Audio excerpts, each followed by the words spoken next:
হুজুর বিয়ে করলেও দোষ, হুজুর বিয়ে করে না এটাও দোষ, হুজুর দেখতে সুন্দর এটাও দোষ, হুজুর দেখতে বেশি স্মার্ট না এটাও দোষ, হুজুর খায় কম খাইতে পারে না দোষ, হুজুর খায় বেশি এটাও। অনেকে বলে হুজুর আপনি বেশি ইংরেজি বলেন এটা আপনার দোষ। আবার আমেরিকায় যারা থাকে তারা বলে হুজুর আরেকটু যদি ইংরেজি বাড়ায় বলতেন আমাদের ছেলেমেয়েরা বেশি বুঝতে পারতো। আপনি যে কম বলেন এটা আপনার দোষ। ভেজাল আছে না নাই? সব ভেজাল থেকে আল্লাহ তুমি এই জাতিকে নির্ভেজাল করে দাও। আর অল্প কয়েক মিনিট ডিস্টার্ব করো না। তো আল্লাহ তিন ভাবে আমাদের দোয়া কবুল করে। পদ্ধতি নাম্বার 1, চাওয়া মাত্রই দিয়ে দেয়, বলে হ্যাঁ দিব তো দিয়ে দেয়, আমরা খুশি।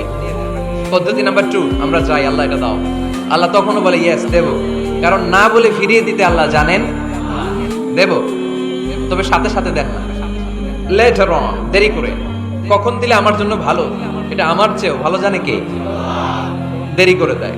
পদ্ধতি নাম্বার 3, আমি চাইলাম আল্লাহ এটা দাও, আল্লাহ বলে ইয়েস দেব, সাথে সাথে দেয় না, দেরি করেও দেয় না। এটা কিয়ামতের ময়দানের জন্য তিনি রেখে দেয়, যাতে ওই দিন বিপদের কালে এই দোয়ার বদৌলতে তিনি আমাদেরকে বাঁচিয়ে দিতে পারে। তাহলে যে এত এত দোয়া করি লাভ আছে না নাই? হয় সাথে সাথেই কবুল, নয় কিছু সময় দেরি করে কবুল, তা না হলে আখিরাতের অ্যাকাউন্টে আমাদের জন্য ব্যালেন্সে রেখে দিয়েছে কে?